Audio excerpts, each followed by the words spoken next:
नमस्कार, आप देख रहे हैं जनता टीवी। मैं हूं आपके साथ अमन त्रिपाठी। बुलेटिन की शुरुआत करेंगे एक बड़ी खबर के साथ। बड़ी खबर, बड़ी जानकारी सामने। गृह मंत्री अमित शाह का आज 59वां जन्मदिवस है। वहीं सीएम धामी ने इस मौके पर गृह मंत्री अमित शाह को जन्मदिवस की बधाई दी। सीएम धामी ने ट्वीट कर बधाई दी है। उन्होंने बाबा केदार से उत्तम स्वास्थ्य और दीर्घायु की कामना की है। बड़ी खबर, बड़ी जानकारी आपको बता रहे हैं। गृह मंत्री अमित शाह का 59वां जन्मदिवस है आज। इस मौके पर उत्तराखंड के मुख्यमंत्री पुष्कर सिंह धामी ने उन्हें जन्मदिवस की बधाई दी। सीएम धामी ने ट्वीट कर बधाई दी है। साथ ही बाबा केदार से उत्तम स्वास्थ्य और दीर्घायु की कामना की है।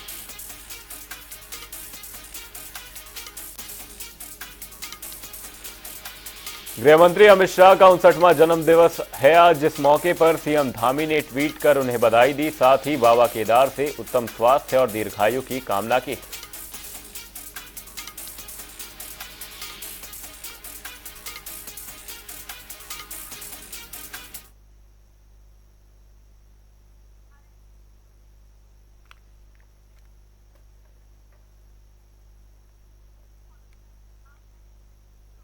उत्तराखंड विधानसभा अध्यक्ष रितु खंडूरी ने राज्यपाल लेफ्टिनेंट जनरल गुरमीत सिंह से शिष्टाचार मुलाकात की।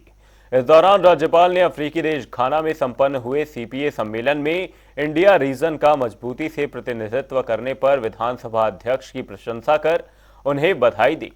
वहीं इस दौरान राज्यपाल ने राज्य के विकास के मुद्दे पर भी चर्चा की है।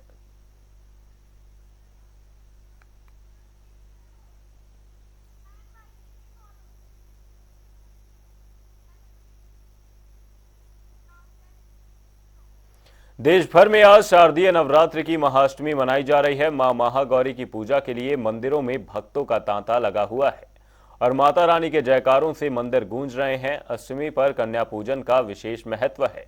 हरिद्वार में भी मंदिर भक्तों से गुलजार हैं। पुजारी ने बताया कि दुर्गा अष्टमी के पर्व पर जहां जहां पर भी मां दुर्गा के मंदिर हैं, वहां पर श्रद्धालुगण जाकर कन्याओं का पूजन करते हैं।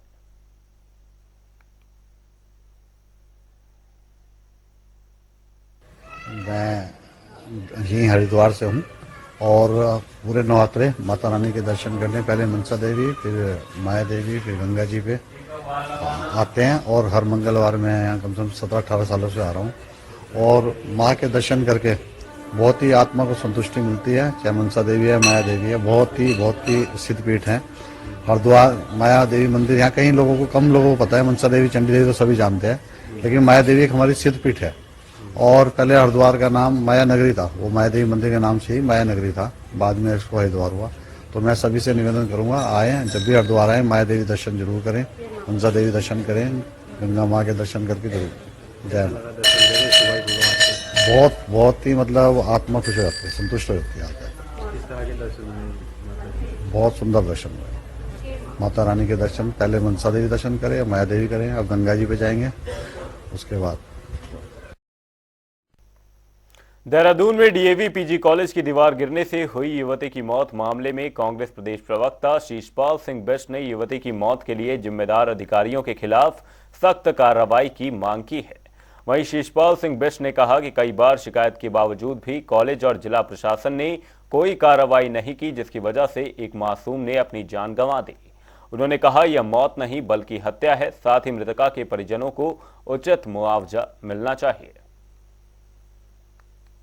देखिए, डीएवी कॉलेज की जर्जर और जीर्ण शीर्ण दीवार जो है एक होनहार और निर्दोष बेटी के ऊपर गिर गई और आपने देखा कि असमय वो हमारे बीच से चली गई, उस बेटी को जान गंवानी पड़ी। आखिर ये किसकी लापरवाही है? कहा जा रहा है कि छात्र संगठन लगातार उस दीवार की मरम्मत की मांग कर रहे थे, आखिर उसका पुनर्निर्माण समय रहते क्यों नहीं किया गया? मुझे लगता है डीएवी के प्रधानाचार्य या वहाँ का प्रबंधन किसी अनहोनी का ही इंतजार कर रहा था, जो अब घटित हो गई है। ये गंभीर चूक है, गंभीर लापरवाही है। दोषी बख्शे नहीं जाने चाहिए, निष्पक्ष जांच होनी चाहिए और दोषियों को कड़ा दंड मिलना चाहिए, क्योंकि वहाँ पर हमारे प्रदेश के नौनिहाल जो है पढ़ते हैं और नौनिहालों के भविष्य के साथ आप इतना गंभीर खिलवाड़ कर रहे हैं, ये बर्दाश्त के लायक नहीं है।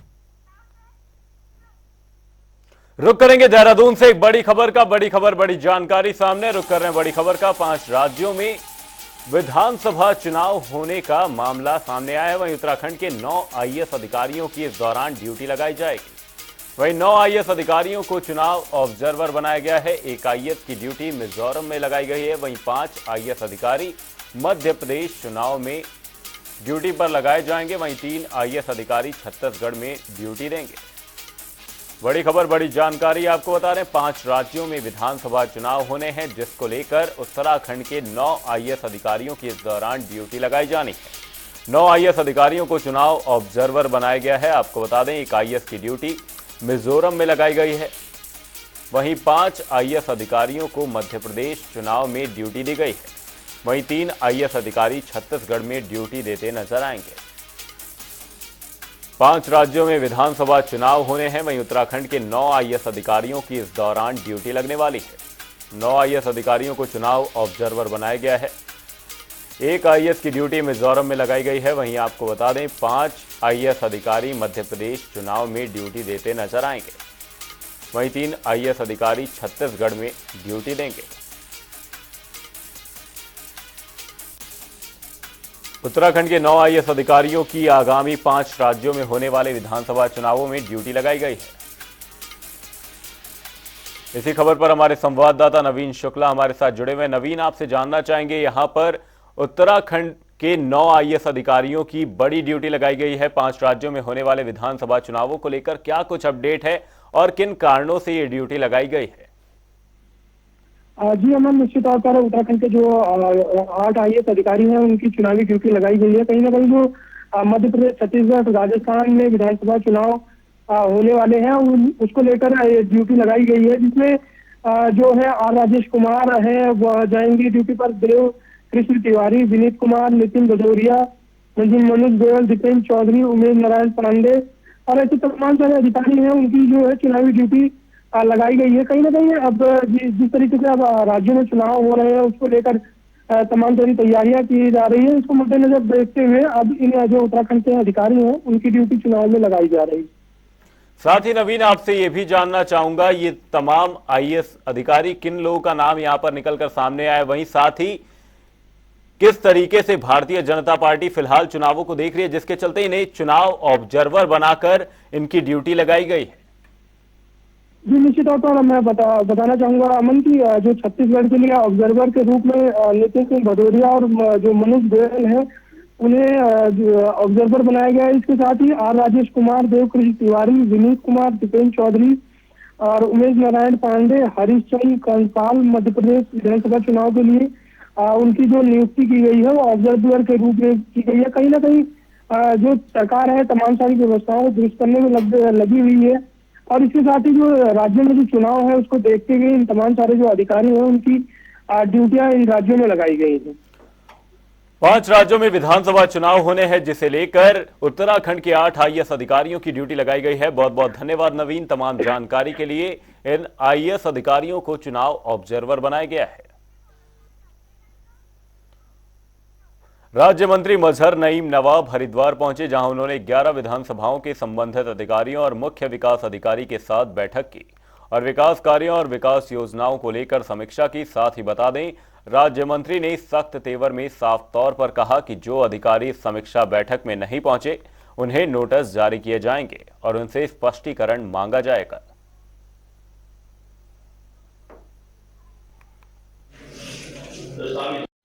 बैठक जो है राज्य मंत्री स्तर की है, इसमें सारी योजनाएं जो हरिद्वार जिले की संबंधित योजनाएं चल रही हैं, चाहे वो भारत सरकार की योजनाएं हैं या उत्तराखंड सरकार की योजनाएं हैं, उन योजनाओं को किस तरीके से संचालित हो रही है और उन योजनाओं का लाभ लाभार्थियों तक किस तरीके से पहुंच रहा है, क्या उन लाभार्थियों की कितनी % प्रोग्रेस रिपोर्ट है, ग्रोथ क्या है, आगे किस तरीके से हम लोगों ने बढ़ाना है और जो विकास के काम है हमारे हरिद्वार जिले के उनकी समीक्षा है।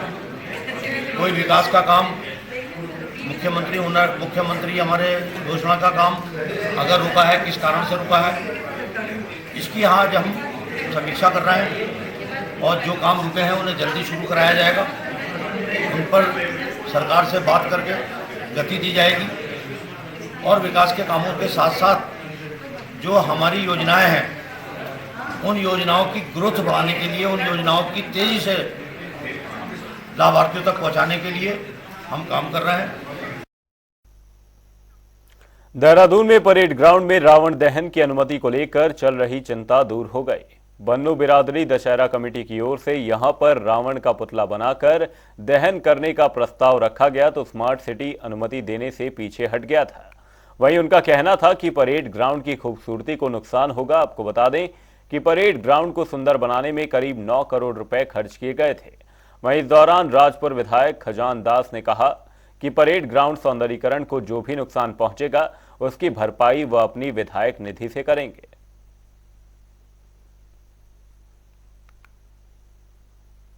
परेड ग्राउंड का सौंदर्यीकरण हुआ है और उसमें बहुत ही अच्छा घास भी लगी है और भी काफ़ी अच्छे काम हुए हैं।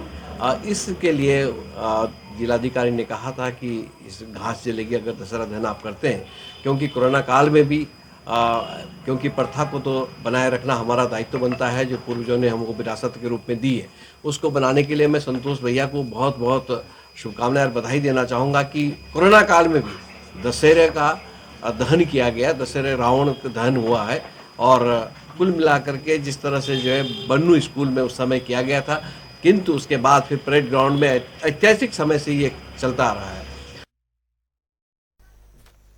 देहरादून में बन्नू बिरादरी दशहरा कमेटी ने प्रेस वार्ता का आयोजन कर जानकारी दी कि हर बार की तरह इस बार 76वां दशहरा मेला 24 अक्टूबर को परेड ग्राउंड में आयोजित किया जाएगा। आपको बता दें कि कार्यक्रम में मुख्य अतिथि के रूप में मुख्यमंत्री पुष्कर सिंह धामी और कैबिनेट मंत्री प्रेमचंद अग्रवाल शिरकत करेंगे। इस दौरान दशहरा कमेटी बन्नू बिरादरी के अध्यक्ष संतोख नागपाल का कहना है कि पिछले 75 वर्षों से बन्नू बिरादरी दशहरा कमेटी मनाती आ रही है। इस बार भी बड़े ही धूमधाम से शोभा यात्रा निकाली जाएगी।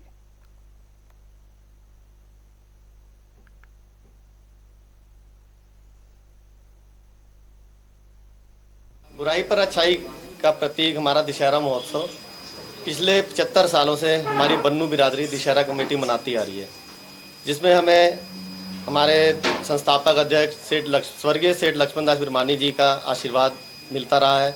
अब उनके पुत्र श्री हरीश विरमानी जी का आशीर्वाद मिला है और ये प्रोग्राम हम करते आ रहे हैं। इस बार का प्रोग्राम बहुत भव्य होने जा रहा है। इस बार ऑल ओवर इंडिया सबसे टॉलेस्ट रावण हमारे देहरादून उत्तराखंड का है। ये एक इतिहास बनेगा और ऐतिहासिक दशहरा कहलाएगा यहाँ का। और हर बार की तरह इस बार भी हमारे पास जो हमारे शोभा यात्रा निकलती है बड़े धूमधाम से निकलेगी। बाहर के बैंड भी बुलाए हुए हैं हमने, नासिक ढोल भी है उसमें, और मुख्य आकर्षण हमारा राम लक्ष्मण की जोड़ी जो रावण दहन करती है, मुख्य आकर्षण उनका इस बार रहेगा यह। और जो इस बार लंबाई है और बहुत सी चीज़ें हमने इसमें अट्रैक्टिव करी हैं। इसमें एक 12 गोले आतिशबाजी के ऐसे लगेंगे जो हमारे माननीय मुख्यमंत्री, हमारे मेयर, हमारे कैबिनेट मिनिस्टर और हमारे विधायक एक एक बटन करके दबाएंगे और उसका एक एक पार्ट उसमें वो बसता चला जाएगा। बहुत ज़बरदस्त इस बार का प्रोग्राम है।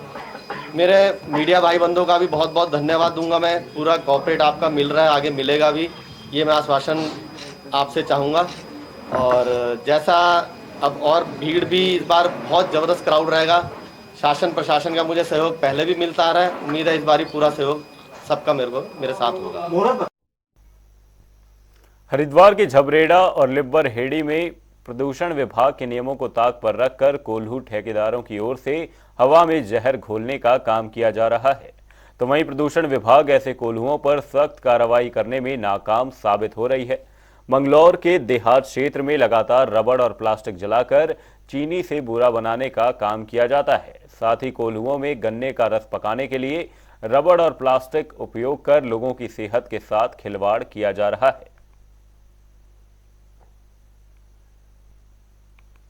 मैंने सख्त निर्देश इशू कर दिए हैं पोल्यूशन डिपार्टमेंट को, हमारी तहसीलदार साहब को और पुलिस को कि इसमें चेक करते रहें। बीच में भी हमने काफ़ी कोल्हू सीज करे हैं, आगे भी ये कार्रवाई जारी रहेगी। मैं भी निकलूँगा फील्ड में करने के लिए, तो ये हम करते रहेंगे। अगर कोई ऐसा करेगा तो उसमें हम पेनल्टी भी लगाएंगे और कोल्हू भी सीज करेंगे।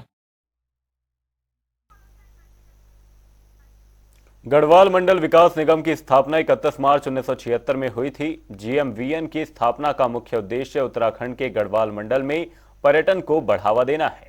साथ ही साथ पर्यटकों के रहने के लिए अनुकूल व्यवस्था को बढ़ावा देना है। इस दौरान जनता टीवी के रिपोर्टर यशराज आनंद ने GMVN के AGM राकेश सकलानी से खास बातचीत की। आइए सुनते हैं क्या कुछ रहा इस बातचीत में। यानी गढ़वाल मंडल विकास निगम, जब भी लोग यात्रा करते हैं, उत्तराखंड के यात्रा पर आते हैं, तो यहाँ पर उनका सबसे पसंदीदा जगह ठहरने का GMVN होता है। GMVN तमाम उन उपकरणों से संसाधित है जहाँ पर लोग ठहरकर आनंद का अनुभव करते हैं। बिल्कुल GMVN में ठहरना लगता है कि अपने घर में ही रुकना है।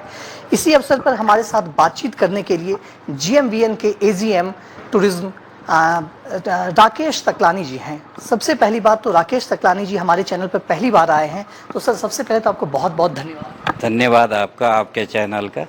मेरा पहला प्रश्न आपसे कि GMVN किस तरीके से काम करती है और GMVN का कितना यूनिट है जो यहाँ पर अभी काम करता है? क्या GMVN सिर्फ लोगों को आवास प्रदान करती है, ठहरने के लिए होटल प्रदान करती है, या और भी कुछ इसका काम है? जब हम उत्तर प्रदेश के साथ थे तो उत्तर प्रदेश ने पर्वतीय विकास निगम के नाम से एक वो संस्था खोली थी, जिसमें कि जो पर्वतीय क्षेत्रों में जो भी एक्टिविटीज होती थी उसका गढ़वाल मंडल विकास निगम और कुमाऊं मंडल विकास निगम को कार्य करने के लिए गवर्नमेंट ने अपनी एजेंसियां घोषित की थी। लगातार चारधाम में आप लोगों को सुविधा दे रहे हैं, रहने की सुविधा आप प्रदान कर रहे हैं, तो वहीं 1 जनवरी भी आने वाला है, नववर्ष पर भी लोग यहाँ पर उत्तराखंड में काफ़ी ज़्यादा लोग आते हैं, तो क्या उसके लिए भी कुछ पैकेज की व्यवस्था या कुछ अलग से व्यवस्था की जा रही? हाँ, हमारे प्रबंध निदेशक विनोद गोस्वामी IAS हैं, जो वो जब से फरवरी 2023 से उन्होंने निगम में ज्वाइन किया, वो उनके अथक प्रयास से उनका यही कोशिश है कि निगम को किस तरह से आगे बढ़ाया जाए तथा निगम अपने संसाधनों से, सीमित संसाधनों से पर्यटकों को ज़्यादा से ज़्यादा सुविधाएं प्रदान करे। वो अपनी तरफ से या निगम के खर्चे या सरकार के उससे पुराने बंगलों का रेनोवेशन करके उनको पर्यटकों के लिए अच्छी तरह सुविधा देने के लिए तैयार किया जा रहा है। अभी हमारे उसके जो है नए वर्ष और उसके लिए विशेष पैकेज या उसको पर्यटकों को हमारी MD प्रबंध निदेशक महोदय द्वारा सुविधाएं प्रदान की जाएंगी, जिसमें कि बॉनफायर हो गया और वो है कोई जो भी वो होगा उसको मनोरंजन के वो होंगे, जो जिस बंगले में होंगे उसमें पूरे वो करेंगे, हम उनको पर्यटकों को सुविधा उपलब्ध कराएंगे। तो हमारे साथ मौजूद थे AGM टूरिज्म राकेश सकलानी। इन्होंने स्पष्ट रूप से कहा कि मुख्यमंत्री का जो विजन है, उस विजन को ये आगे बढ़ाते हुए सबसे पहले तो उत्तराखंड को स्वच्छ और प्रदूषण रहित बनाने का काम कर रहे हैं। साथ ही साथ उन्होंने स्पष्ट रूप से कहा कि इनके जो मैनेजिंग डायरेक्टर हैं वो काफ़ी स्पष्टवादी हैं और काफ़ी स्पष्ट रूप से काम कर रहे हैं। उनका एक ही उद्देश्य है कि उत्तराखंड में टूरिज्म को बढ़ावा देना और साथ ही साथ टूरिज्म जो यहाँ पर आते हैं उनकी सुविधाओं का विशेष ख्याल रखना। यूँ तो GMVN लगातार लोगों की टूरिस्ट के सुविधाओं की विशेष ख्याल रखते ही आई है और इस साल भी GMVN को काफ़ी ज़्यादा मुनाफा हुआ है। अब तो यह देखना है कि जनता GMVN की लगातार तारीफ भी करते आ रही है। विदेशी टूरिस्ट भी बात करें तो वो भी GMVN में आकर ठहरते हैं। तो GMVN का काम इस बार बहुत अच्छा रहा, सराहनीय काम रहा। कैमरा पर्सन रोहित के साथ मैं यशराज आनंद, जनता TV देहरादून।